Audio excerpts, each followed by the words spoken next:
UP विधानसभा चुनाव में CM Yogi Adityanath Gorakhpur seat पर चुनाव लड़ने जा रहे हैं। इस तरह 18 साल बाद किसी सीएम के विधानसभा का चुनाव न लड़ने का जो ब्रेक लगा हुआ था वो टूट रहा है।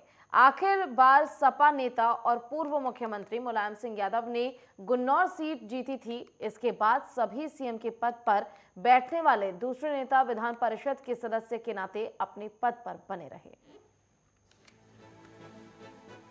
यूपी की जनता 18 साल बाद किसी सीएम को विधानसभा का चुनाव लड़ते हुए देखेगी। सीएम योगी आदित्यनाथ राज्य विधानसभा चुनाव में गोरखपुर की सीट पर चुनाव लड़ने जा रहे हैं।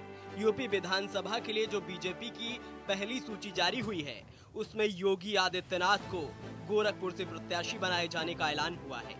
हालांकि बीजेपी ने इस बात का संकेत पहले ही दे दिया था कि सीएम योगी आदित्यनाथ इस बार विधानसभा का चुनाव लड़ने जा रहे हैं। अब उनकी सीट का ऐलान हो गया है। लंबे समय से यूपी में मुख्यमंत्री बनने वाले नेता विधायक बनने के लिए विधान परिषद की सदस्यता लेते रहे हैं, सीधे चुनाव में नहीं उतरे।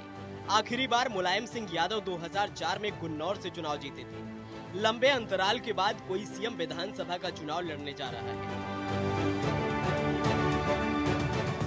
सीएम योगी के अयोध्या मथुरा से चुनाव लड़ने के कयास लगाए जा रहे थे। सीएम योगी ने कहा था कि पार्टी जिस भी सीट पर चुनाव लड़ने के लिए कहेगी वो लड़ेंगे। बीजेपी की पहली सूची में उन्हें गोरखपुर से प्रत्याशी बनाया गया है।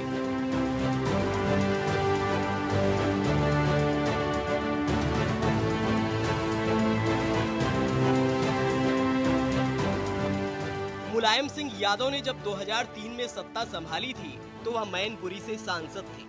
मुख्यमंत्री बनने के बाद उनके सामने विधान परिषद का चुनाव लड़ने का विकल्प था, लेकिन उन्होंने गुन्नौर से चुनाव लड़ने की इच्छा जताई। गुन्नौर की सीट खाली नहीं थी, लेकिन जदयू के विधायक अजित कुमार ने ये सीट मुलायम सिंह के लिए खाली कर दी।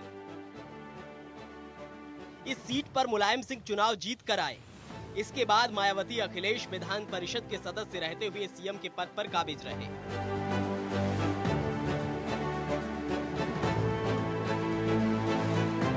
मायावती भी विधान परिषद से चुनकर आई थी।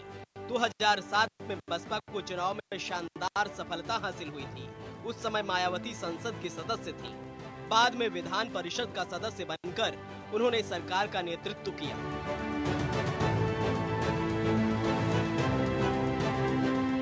2012 में समाजवादी पार्टी को सफलता मिली। मुलायम सिंह ने बेटे अखिलेश को नेतृत्व सौंपा। उस समय अखिलेश संसद के सदस्य थे। उन्होंने एमएलए बनने के लिए कोई उपचुनाव नहीं लड़ा। एमएलसी का चुनाव लड़कर वह सीएम बने। अखिलेश की ये पूर्ण बहुमत की सरकार थी।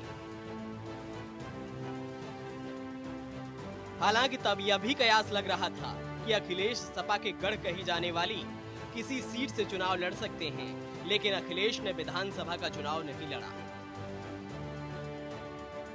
2017 में बीजेपी को राज्य विधानसभा में शानदार सफलता मिली। योगी आदित्यनाथ को राज्य का मुख्यमंत्री बनाया गया। संसद की सदस्यता से इस्तीफा देकर वह राज्य की राजनीति में लौटे और राज्य का नेतृत्व किया। वह राज्य के 7वें ऐसे सीएम बने जो विधान परिषद के सदस्य के तौर पर सीएम पद पर काबिज रहे।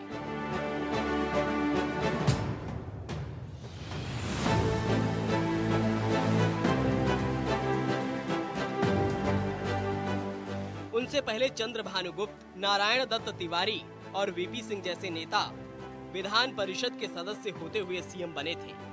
योगी से पहले 2002 में राम प्रकाश गुप्त मुख्यमंत्री बने थे, तो वह किसी भी सदन के सदस्य नहीं थे। बाद में उन्हें विधान परिषद की सदस्यता दिलाई गई थी। Bureau report, network 10।